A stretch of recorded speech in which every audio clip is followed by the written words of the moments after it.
Assalamu alaikum. Comme promis, me revoilà avec une nouvelle proposition, celle de découvrir ensemble une tribu appelée les Haous. Sais-tu qui ils sont? Les Haous est une tribu arabe de la ville de Médine. Elle compose avec la tribu des Khazraj, le groupe de compagnons que l'on appelle les Ansar. Le prophète alayhi salatu wassalam a dit à leur sujet: seul un croyant peut aimer les Ansar, et seul un hypocrite peut les détester. Celui qui les aime, Allah l'aime, et celui qui les déteste, Allah le déteste. C'est dire le degré des Ansar, masha'Allah. Mais sincèrement, c'est mérité, il y a vraiment de quoi. Vous savez, après 13 années passées à la Mecque en tant que prophète, Mohammed alayhi salatu wassalam reçut l'ordre d'émigrer vers Médine afin d'y construire l'État musulman.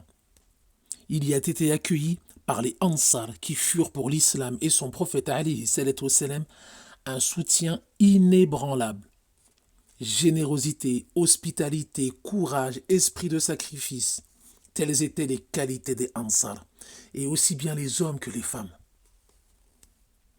Les deux tribus, des Haous et des Khazraj, se concurrençaient dans le bien et dans l'élévation de la parole d'Allah.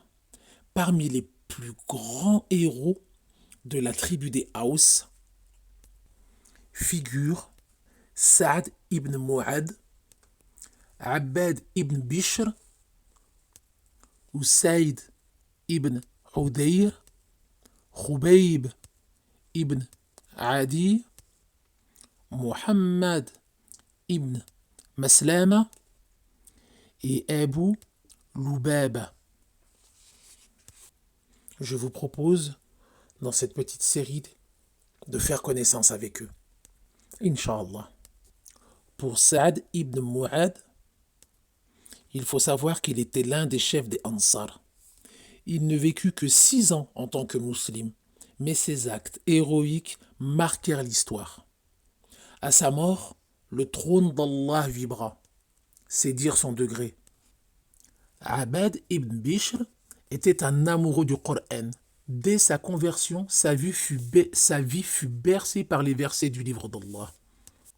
Usayd ibn Hudayr était un grand guerrier et un fin lecteur du Coran. La belle voix qu'Allah lui avait attribuée attirait les anges qui assistaient à sa lecture du Coran durant la nuit. Subhanallah. Khubayb ibn Adi avait un amour tellement fort pour le prophète alayhi salatu wassalam que les polythéistes de la Mecque en restèrent bouche bée, à tel point qu'Abu Sufyan avoua n'avoir jamais vu quelqu'un aimer autant une personne. Muhammad ibn Maslama était un guerrier hors norme. Au cours de la bataille de Khaybar, il terrassa Marhab, un célèbre guerrier redouté dans toute la péninsule arabique. Et Abu Lubaba eut l'honneur de recevoir le pardon d'Allah à travers la révélation du Coran. Ses compagnons ont lutté avec leurs biens et leurs personnes pour la gloire de l'islam. Ils n'ont reculé devant aucun sacrifice. À partir du prochain épisode, nous tenterons de découvrir, Inch'Allah, leur vie héroïque qui a marqué l'histoire jusqu'à nos jours. À très vite, Inch'Allah.